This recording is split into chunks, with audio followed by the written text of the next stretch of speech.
39편부터 하도록 하겠습니다. 시편 39편입니다.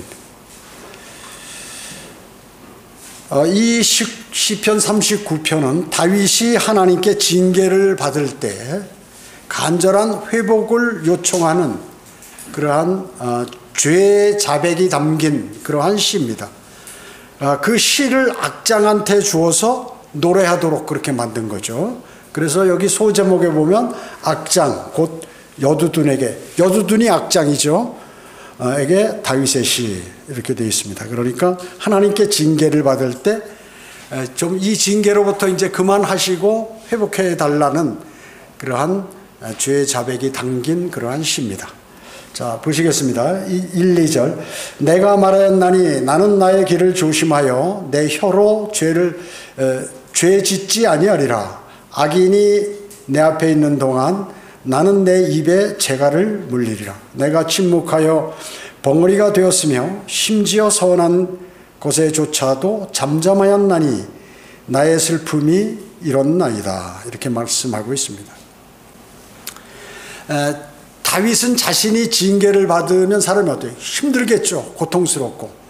그 고통스럽다 보면 어떻게 우리가 이제 이렇게 보면 갑자기 무슨 몸이 확 아프다든지 위험을 당한다든지 막 어떤 사람은 입에서 욕이 나오잖아요. 자신도 모르게 평소에 그렇게 생각했던 것들이 이제 욕으로 돼서 고통이 심할 때 나오게 되는데 이러한 죄 혹시 자신이 그 입으로 죄를 짓지는 않을까 이렇게 염려하는 거죠.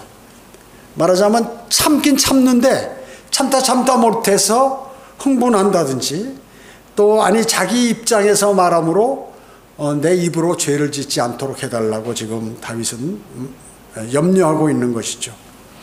징계 기간에 자신의 행동을 조심하지만 그 말로 죄를 짓는 것을 이렇게 하지 않을 것을 자신이 스스로 다짐하는 거예요. 사람이 어려움을 당하면 남의 핑계를 많이 대죠. 누구 때문에 내가 어려움을 당한다. 뭐 자녀다, 남편이다, 아내다, 아니면 뭐 교회에서도 누구다 이렇게 다른 사람을 지칭하기 쉬워요. 그러다 보면 어떻게 불평불만의 말이 나오게 되죠. 그러니까 잘 참았어.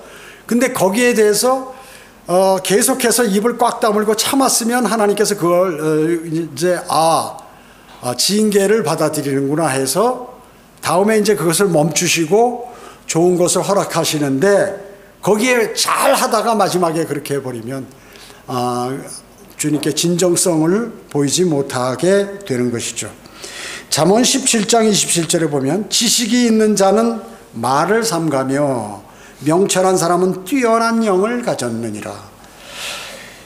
성경 지식을 많이 아는 사람은 성경 아는 채를 많이 안 해요. 그러니까 성경대로 행하지 그거를 다른 사람에게 그 성경을 많이 아는 것을 굳이 이렇게 얘기해서 그렇게 하지 않는다. 그래서 지식이 있는 자는 말을 삼가해서 잘한다 그 얘기죠. 그리고 명철한 사람은 뛰어난 영을 갖고 있다. 그러니까 영적으로 아주 풍성하다 그 얘기죠. 명철이 뭡니까? 하나님과의 관계를 아는 것. 여러분 하나님 관계, 나와 하나님과의 관계. 내가 어떤 행동을 하면 하나님이 좋아하시고 또 어떤 말을 하면 좋아하시고 기도에 무슨 내용을 집어넣어서 하나님께 기도를 하면 하나님이 좋아하신다. 아니면 내가 어떤 행동을 잘못하면 하나님께서 아주 싫어하시고 어떤 생각을 하면 싫어하신다 하는 것을 잘 아는 사람. 이 사람이 명철한 사람이에요. 사탄은 말이죠. 지혜와 지식은 있지만 명철이 없어요. 사탄은. 그래가지고 늘 하나님께 얻어맞는 거예요. 그리고 나중에 멸망으로 가게 되죠. 자신이 이미 십자가상에서 그 심판이 정해졌단 말이죠. 이미 멸망으로 가도록 정해졌어요. 그러면 자신이 어떻게 해야 할지를 알아야 되는데 끝까지 발악을 하잖아요. 끝까지. 그래서 마지막 계속해서 대환란 때 천년왕국 때 반항하고 그러다가 큰 백보자 심판에서 불못으로 던져지게 되죠.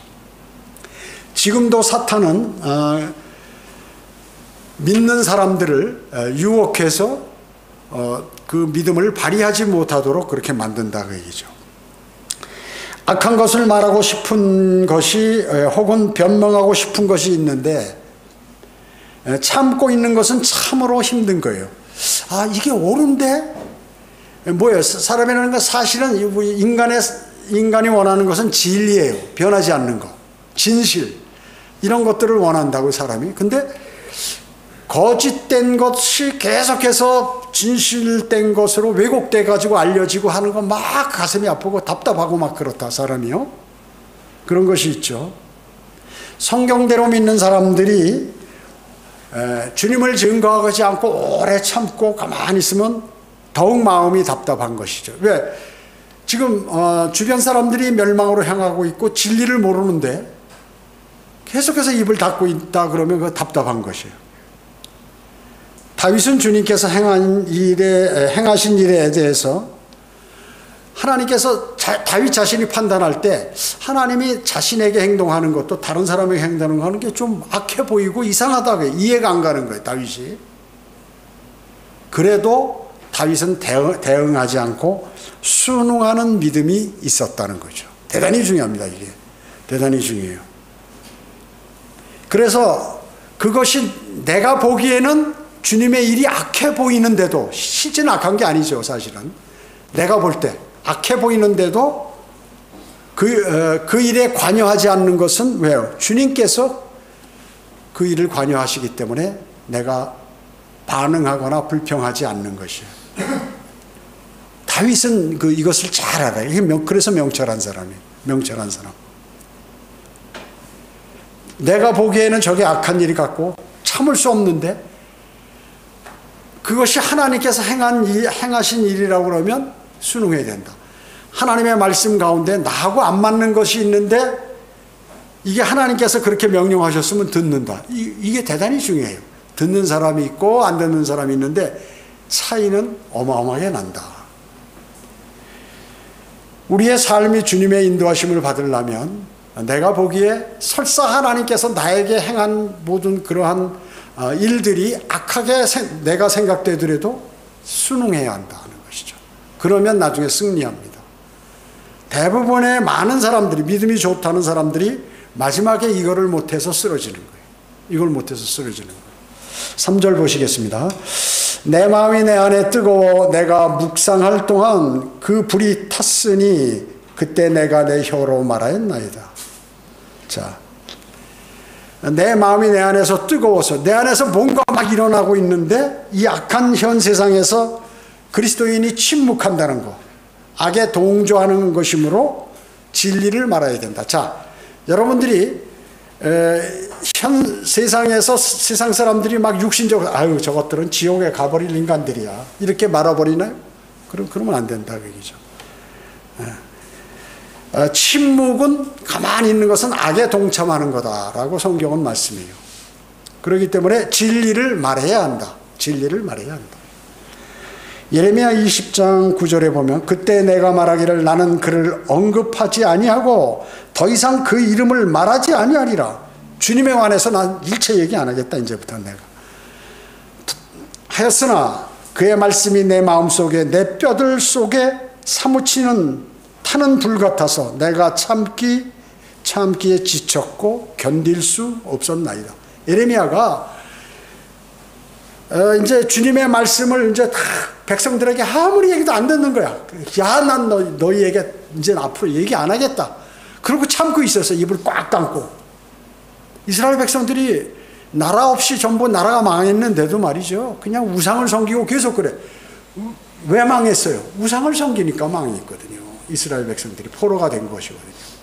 하나님의 백성이 이방인들의 우상을 갖다 놓고 거기다 절하고 그걸 섬기는 거예요. 하나님의 백성이.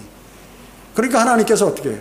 강대국 바빌론이나 뭐 아시리아나 이런 나라를 통해서 포로가 되도록 해서 나라를 그냥 망하게 만들어 버렸는데 그래도 깨닫지 못하는 거야.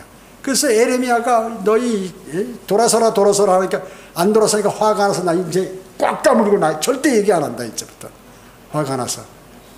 여러분들 가족 중에도 그런 사람들 많이 있을 거예요. 믿음이 우리가 아직 약할 때 복음을 전하고 뭐 진리를 전하고 바른 성경을 전하는데 안 받아들여요. 막 화가 나죠. 화가 나. 나 다시 너희하고 얘기 안 하겠다. 그러지 마라 그 얘기죠. 아직 저도 믿음이 적을 땐 그랬어요. 우리 가족들 모이는데 설교하고 뭐 이렇게 해보니까 사랑이나 설교하지 지옥이나 무슨 뭐 이런 거 심판 왜 설교하느냐. 막 제 위에 형들이 반항하고 그래가지고 나 다시 당신들하고 난 얘기 안 하겠다. 참석도 안 했더니 나중에 다시 해달라고 그래서 가서 했는데 제가 그때는 영적으로 어렸던 거예요. 어렸던 것이에요. 그래서 예레미야도 참고 참다가 안 되겠어요. 이게 막 전하지를 않으니까 이 안에서 막 뼛속에서 내 마음속에서 불이 일어나는 것 같아요. 그 불을 내보내야겠다. 그래서 견딜 수가 없어서 자신이 하나님의 말씀을 전달했다고 얘기하는 것입니다. 여기 4절 5절 보겠습니다. 시편 39편 4절 5절. 주여 나의 종말과 내 날들의 분량이 어떠한지 나로 알게 하시며 내가 얼마나 약한지 알게 하소서. 보소서 주께서 내 날들을 손너비만큼 주셨으므로 내 연수가 주 앞에서는 없는 것 같사오니 진실로 가장 좋은 상태에 있는 모든 사람도 다 헛될 뿐이니이다. 셀라 그렇습니다. 자, 셀라가 나오면 이 구절이 뭐다는 거 여러분 아시죠? 대환란 끝에쯤 유대인들이 너무 고통을 받으니까 그 왕이신 주 예수 그리스도께서 어서 와서 천년왕국을 왕국을 건설해 달라는 그러한 의미죠. 우리를 악한 죄로부터 또 이 고통으로부터 건져달라는 외침이에요. 유대인들이 하는 외침이에요. 그래서 주의 이 셀라라는 말이면 주님의 재림과 연관된다. 이렇게 교리적으로 생각하시면 돼요. 일반 교회에서는 이 셀라가 무슨 취임새 음악 악장이니까 거기서 이게 지금 악곡이니까 음악의 곡이니까 거기서 취임새로 셀라 뭐 이런 걸 집어넣었다 이렇게 얘기하는데 그렇지 않아요. 여러분 셀라 페트라 아시죠? 유대인들이 대환란 때 피신하는 장소, 바위 도시. 과거에 나바티아 공화국이 거기 있었죠. 아주 붉은 그 암벽으로 되어 있는 그 암벽 도시요. 거기에다 지금 유대인들이 많은 식료품들을 저장하고 있어요. 성경에 나와 있기 때문에요.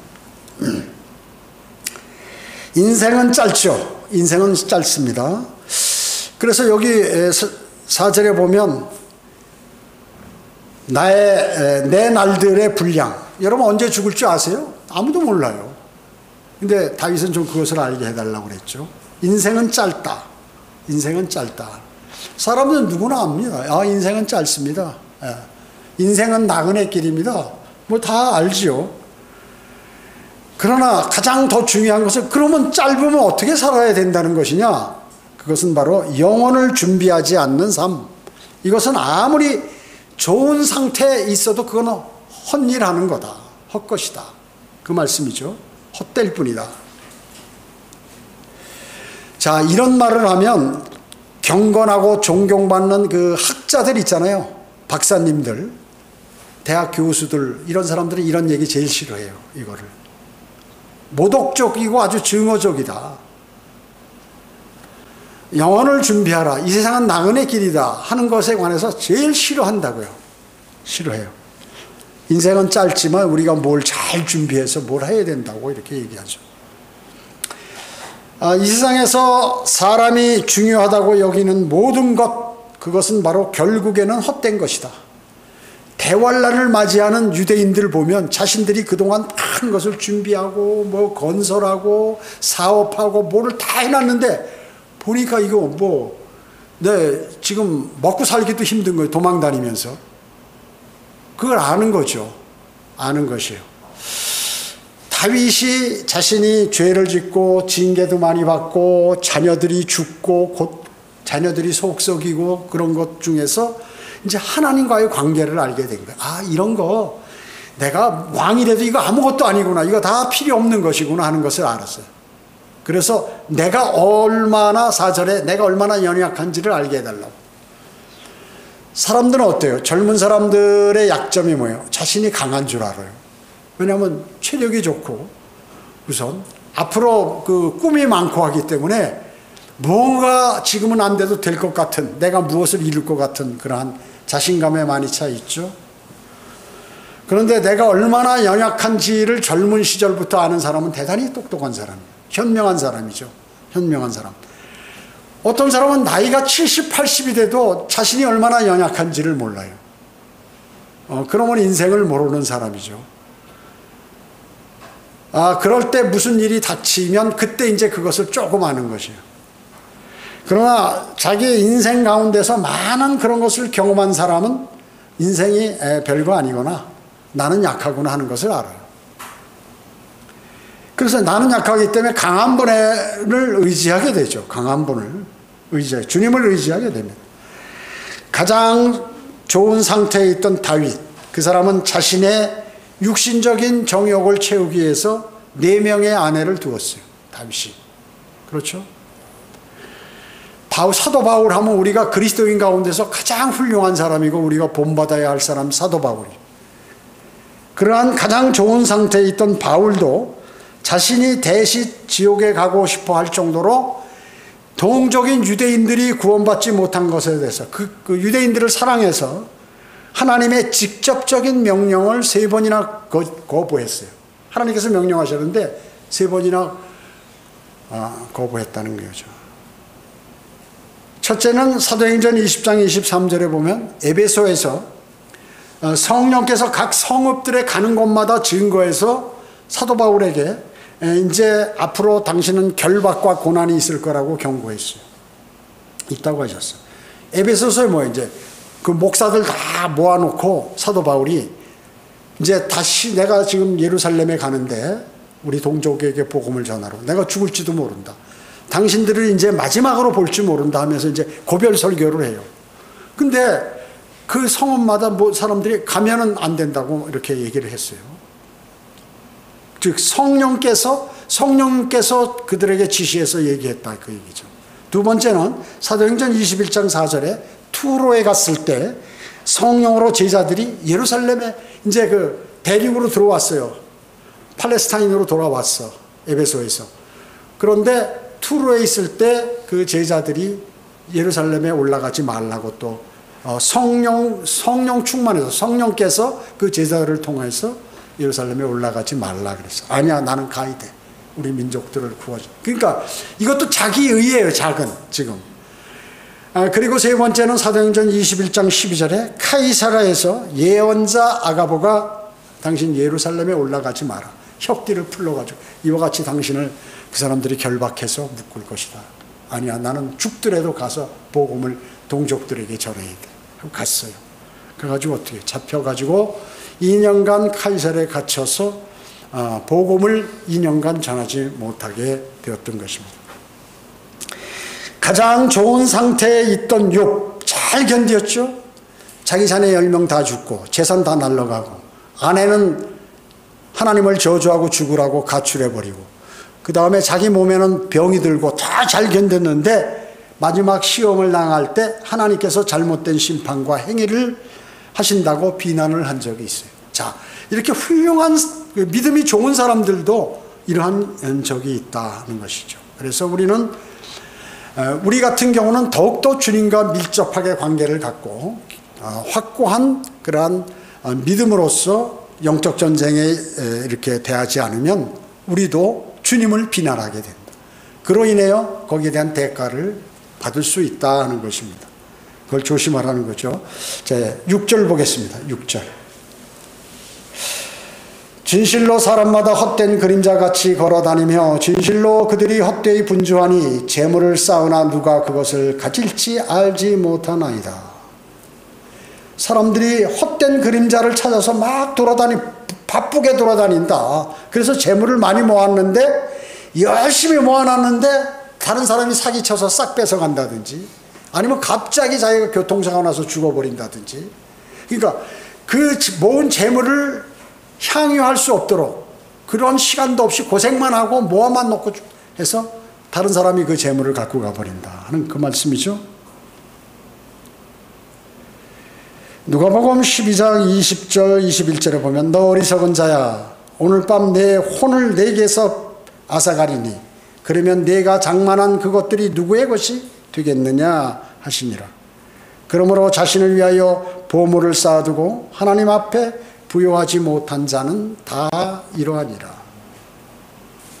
예, 하늘에 보물을 쌓아야 되는데 그렇지 않고 열심히 세상에만 쌓아가지고 그렇게 함으로써 나중에 그 사람이 그냥 그날 죽어버리면 아무 의미가 없다는 것이죠.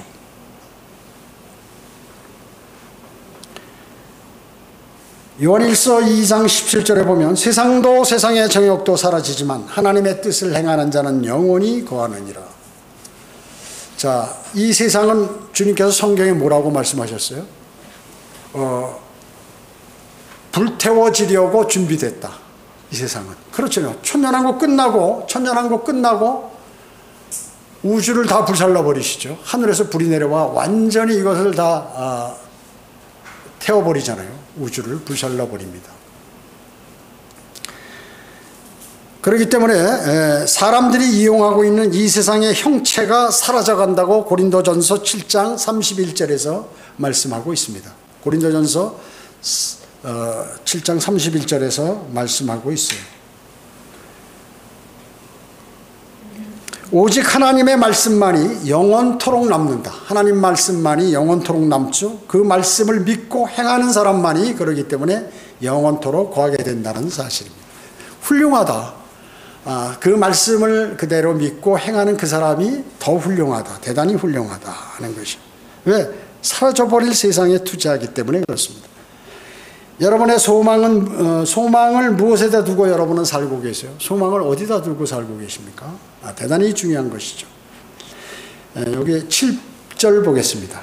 시편 39편 7절로 9절입니다. 주여 이제 내가 무엇을 기다리겠나이까? 나의 소망은 주께 있나이다. 나의 소망은 주께 있나이다. 나의 모든 죄가에서 나를 구하소서. 나로 어리석은 자의 질책이 되지 않게 하소서. 이렇게 말씀하고 있습니다. 자, 사람에게는 아무런 소망이 없다.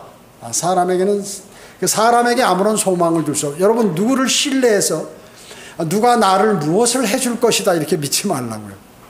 사람을 신뢰하면 안 돼. 주님을 신뢰해야지. 사람을 두려워하면 안 돼요. 하나님을 두려워해야지.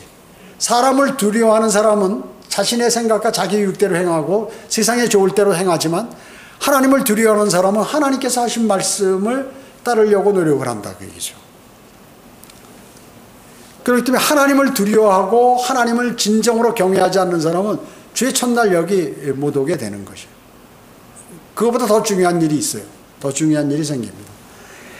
주님께서 그분의 자녀를 징계하시는 것은 하나님의 자녀가 그의 죄가에서 고침을 받지 못한다면 그분의 원수들에게 어떻게 질책거리가 되겠죠. 질책거리가 되는 것으로 전락해버리기 때문에 하나님께서 그렇게 하시는 것입니다. 그 뒤에 상당히 덥네요. 이사야 2장 22절에 보면 너희는 사람에게 의존함을 그치라. 그의 호흡은 그의 콧구멍에 있으니 그가 존중받을 것이 어디에 있느냐. 사람을 의존하지 말라. 왜요? 그의 호흡은 콧구멍. 여러분 어때요? 콧구멍만 맞고 입하고 콧구멍만 딱 맞고 10분간만 있으면 죽어요 사람이. 너무 약하잖아. 너무 약하지. 어떻게 이거 막는다고 이렇게 사람이 죽어버려요? 참 그러니까 호흡을 막아버리면 사람은 그냥 쓰러져 죽어버린다. 그러니까 그런 약한 존재를 존중하지 말라. 하나님께서 그렇게 말씀하시는 것이에요. 주님께서 그분의 자녀를 징계하는 것은 하나님의 자녀가 그의 죄가에 고침을 받지 못한다면 그분의 원수들이 하나님의 원수들의 질책거리가 되어버린다. 그러니까 하나님께서 자기 자녀에게 징계를 줘서 그 원수가 우습게 보지 못하도록 만들어요. 징계를 주면 돌아서거든요. 그래서 바른 말씀으로 가서 주님께서 주시는 복을 받는다고. 주님의 인도하심을 받죠. 그래가지고 하나님의 원수 마귀가 우리를 보고 비웃지 못하도록, 또 하나님을 비웃지 못하도록 그렇게 만드신다는 것입니다. 그러기에 하나님께서는 자녀를 징계하시는 것이죠. 징계는 하나님의 자녀가 마귀의 자식들에게 조롱거리가, 조속거리가 되지 않게 하시려는 하나님의 방책이에요. 하나님의 방책입니다. 그리스도인은 하나님께 징계를 받으면 바로 돌아서요. 왜냐하면 안에 그 영이 살아있기 때문에 성령께서 또 알려주시잖아요. 그래서 돌아서게 되는 것입니다. 돌아서지 않는 사람은 뭐예요? 뭔가 좀 이상해. 구원 안 받을 수도 있겠어요. 형식적으로 받거나 그렇게 될 수도 있다는 것이죠. 10절 11절 보겠습니다. 주의 징책을 내게서 옮기소서. 주의 손이 치심으로 내가 쇠잔하였나이다. 주께서 죄악을 책망하심으로 사람을 바로잡으실 때 그의 아름다움을 종과 같이 소멸케 하시나니 진실로 모든 사람이 헛되나이다. 셀라. 자, 여기도 셀라가 나오죠. 예. 대환란 기간 동안에 모든 것이 다 헛된 것 가지고 사람들이 하기 때문에 지금 그게 문제가 아니다. 주님께서 우리를 구원해 주셔야 우리가 산다. 그런 말씀인 것입니다. 다윗은 징계로 인해서 그의 육신은 성한 곳이 없어요. 그의 몸이 그냥 다 병들어가지고 말이죠. 저도 한번 그런 적이 있죠. 징계를 받아. 그게 징계예요, 사실은. 영적 전쟁이 나는데 제가 육신적으로 대응하려고 그러니까 하나님께서 징계를 내리시는 거예요. 그래가지고 머리 끝부터 이거 원형 탈모증, 여기 팍 이만큼이 비어. 머리가 퉁 빠져버리고. 그리고 눈이 막 안 보여, 제대로. 막 힘이 없어가지고. TV하고 막 눈을 뜨기도 힘들고 괴롭죠. 귀에서는 막 소리가 나고 이는 전부 잇몸이 들떠가지고 이가 다 빠지려고 막 그래. 7대나 임플란트를 6대나 동시에 해버렸어요. 나중에. 근데 임플란트 하려는데 돈도 없도록 만드셔가지고 그것도 못하는 거예요. 돈이 없어요. 근데 그것을 참 이상한 게 그렇게 징계를 받을 때 그러니까 저는 그때 그게 성경적인지 정확히는 몰랐지만 하여튼 사람에게 얘기하면 저희 부모나 형제나 누가 야 내가 좀 이런 상태인데 좀 줘 하면 지원을 받았을 텐데 그 생각이 안 나는 거예요. 주님께서 징계받는 동안에는 딱 관계를 끊어버려요. 그리고 나의 마음속이나 머릿속에 그런 생각을 하는 것을 막아버려요. 생각이 안 나는 거예요. 생각이 안 나. 그 생각이. 그냥 당해요. 그걸 다 당하는 거예요. 위는 쓰려서 매일 신물이 나오고 아침에 일어나면 어지럽고 뭐 걸을 수가 없고 침대에서는 막 팍 넘어져 버리고 막 돌아버리니까 전체가 빙글빙글 변을 볼 수가 없고 치질같이 막 그 뭔지 모르겠지만 막 아파가지고 변을 볼 수 없고 무릎은 아파버리고 발가락에는 막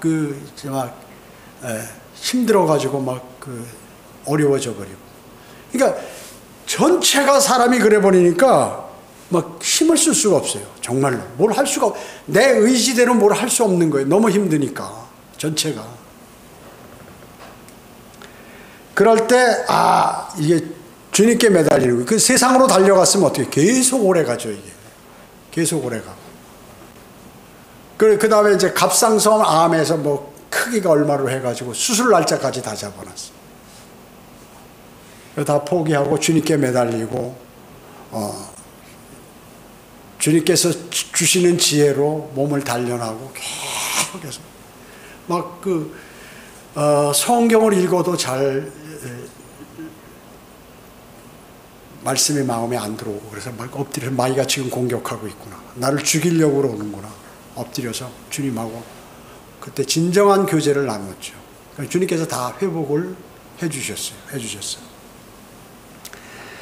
그래서 다윗이 지금 그런 상태에 있어요. 징계를 인해서 육신에 성한 곳이 없어요. 우리 앞에서 지난주에 배웠잖아요. 거기에 머리에 정수리에 짐이 너무 무겁고 지긋지긋한 병으로 내 육신은 성한 곳이 없다고 38장 여기 7절에서도 말하고 전체가 이렇게 돼버린 거예요. 어마어마하죠. 어마어마합니다.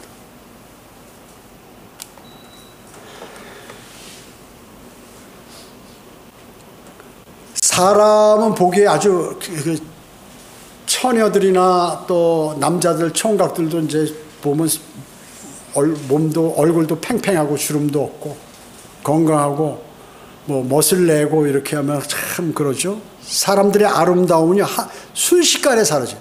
예를 들어 그 사람이 그렇게 젊은 사람이 아름다움을 뽐내고 젊음을 뽐내고 있는데 갑자기 어느 날 병에 가니까 암 3기나 4기가 됐다. 그다음부터 이제 체중이 빠지고 하면 쭈글쭈글해지고 그렇게 된단 말이야. 아름다움은 주께서 맹렬하게 대하신다면 욕처럼 바뀌어버린다.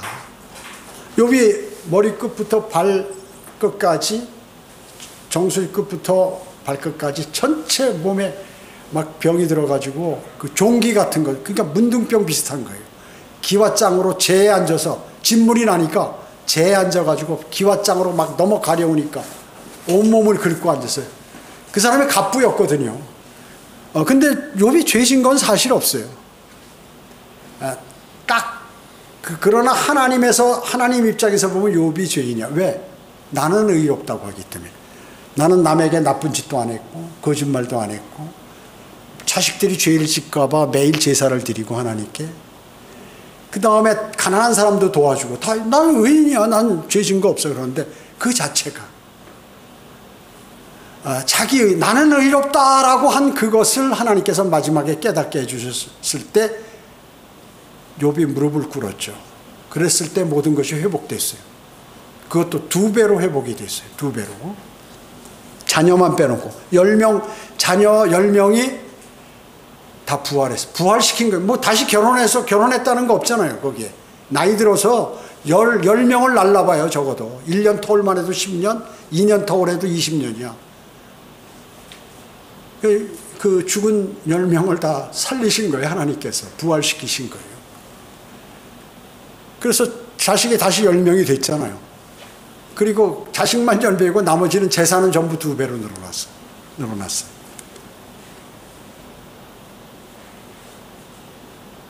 다윗은 자기의 추하고 불쾌한 모습을 시편 38장에서 아주 자세하게 묘사하고 있습니다. 여기 11절에 보면 좀과 같이 소멸케 하시나니, 좀과 같이 소멸케 하시나니, 방충제가 없는, 좀약이 없는 옷을 좀이 막 갉아먹잖아요. 그러듯이 자신에게 징계가 내려진 거예요. 하나하나 주님께서 다 뺏어가시는 건강을. 그러기에 다윗은 징계를 이제 그만 거두어 주시라고 이제 부르짖고 있는 것입니다. 여기 12절을 보겠습니다. 39편 12절 13절. 오 주여 나의 기도를 들으소서, 나의 부르짖음에 귀를 기울이소서. 내 눈물에 가만히 계시지 마소서. 나의 모든 조상들이 그러하였듯이 나도 주와 함께하는 타국이니요 체류자이기 때문이다. 오 내가 떠나 없어지기 전에 나를 용서하시어 나로 기력을 회복하게 하소서. 이렇게 말씀하고 있습니다.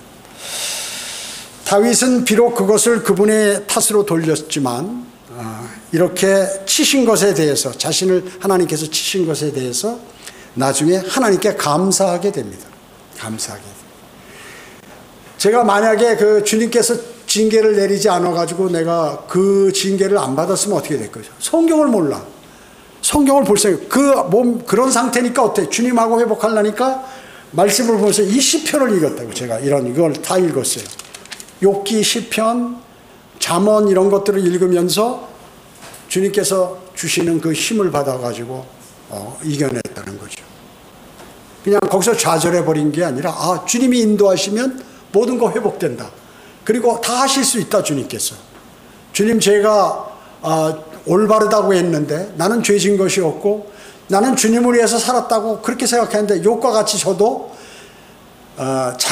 나의 의의를 내가 의롭다고 그렇게 생각했습니다. 나는 죄인으로소이다. 주님 이 징계를 거둬달라고.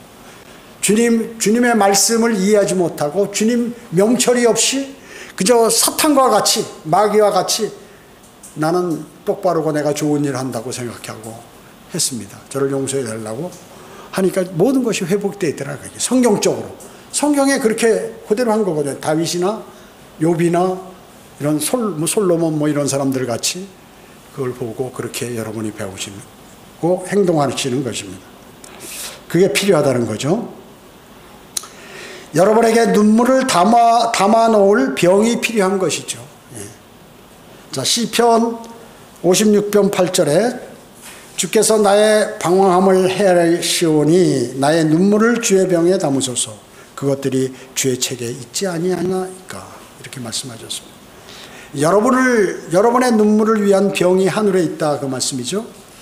인류 역사 6,000년 동안에 사람들이 흘린 눈물, 이것은 강물이 될 수 만한 그러한 많은 양이 사람들이 흘린 눈물이죠. 고통당해서, 예를 들어서 구원받은 사람이 회개의 눈물 같은 것도 있지만 전쟁의 피해로 있고 고통당하면서 또 전쟁 포로가 고문받으면서 흘렸던 눈물, 아우슈비츠의 그 포로 수용소에서 600만 명의 유대인들이 흘린 눈물, 이런 걸 다 합하면 강물 같아가지고 배를 띄울 수 있다, 그 얘기죠.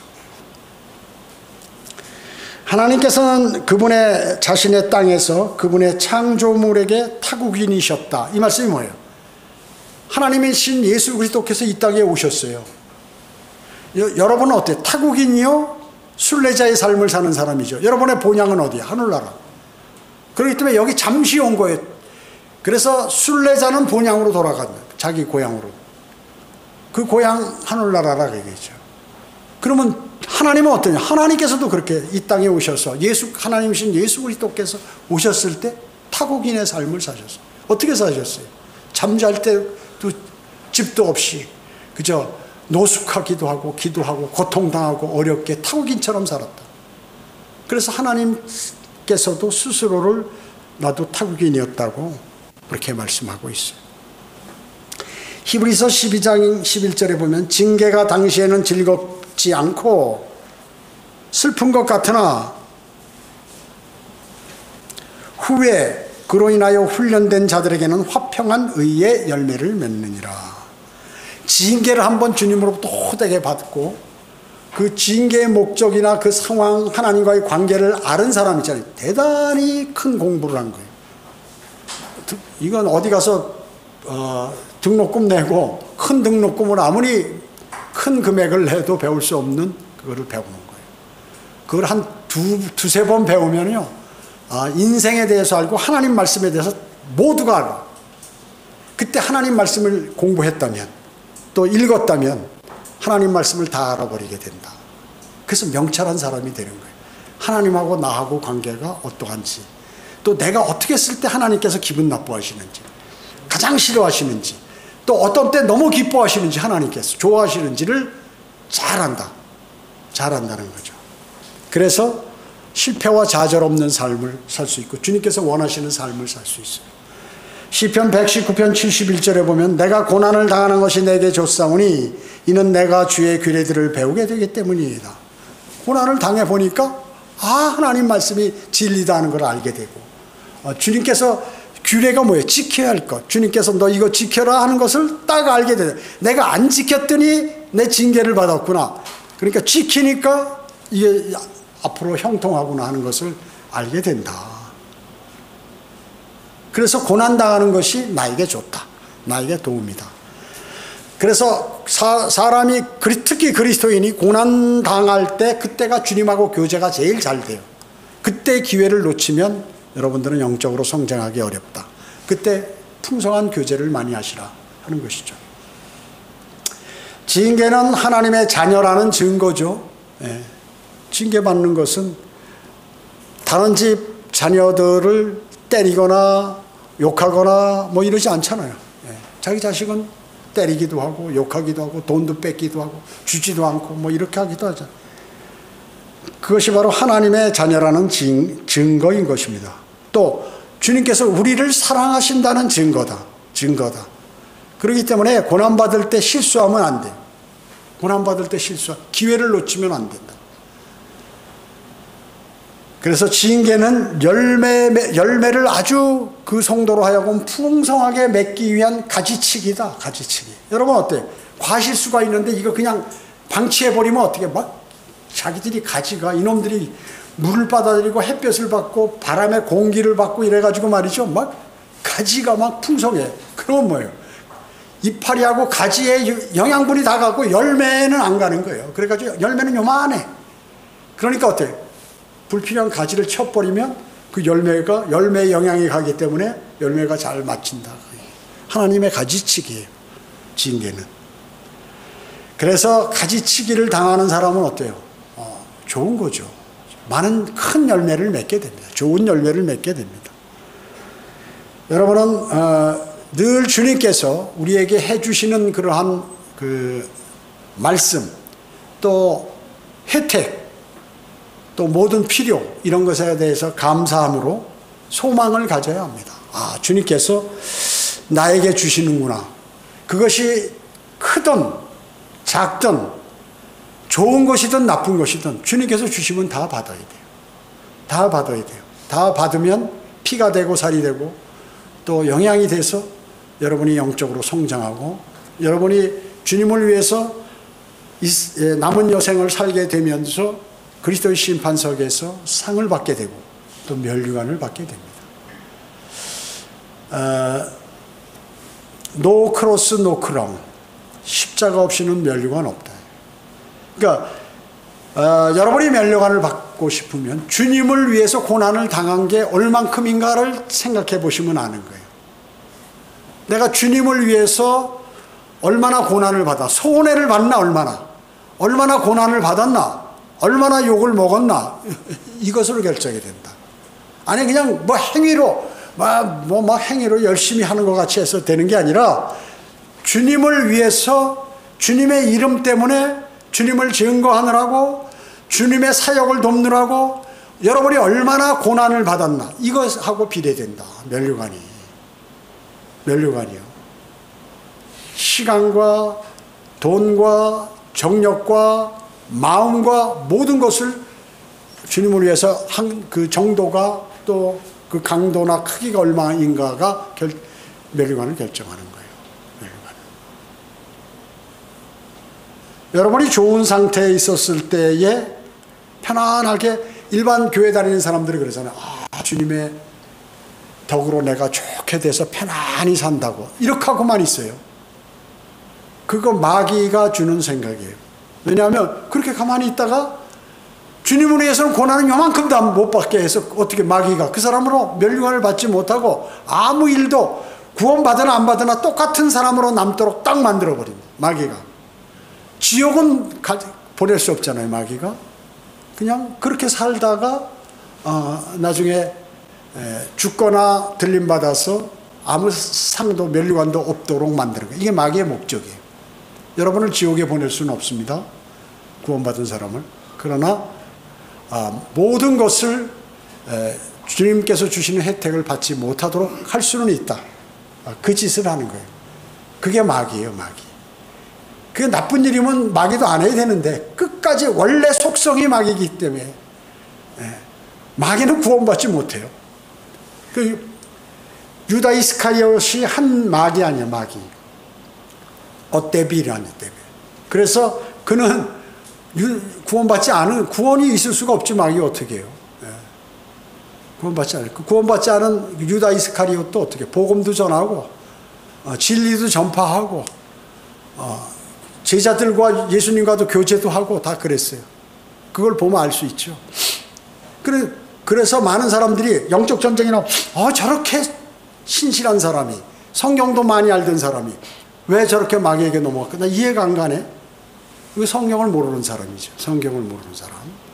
우리는 늘 주님께 감사함으로 소망을 가져야 합니다. 기도하겠습니다. 전지전능하시고 자비로우신 아버지 하나님 감사드립니다. 저희들은 오늘 시편 주님의 위대하신 말씀을 통하여 많은 것들을 마음속에 담았습니다. 영의 양식이 되도록 주님 인도해 주십시오. 은혜 감사드리오며 다시 오셔서 저희를 데려가실 주 예수 그리스도의 이름으로 기도드립니다. 아멘.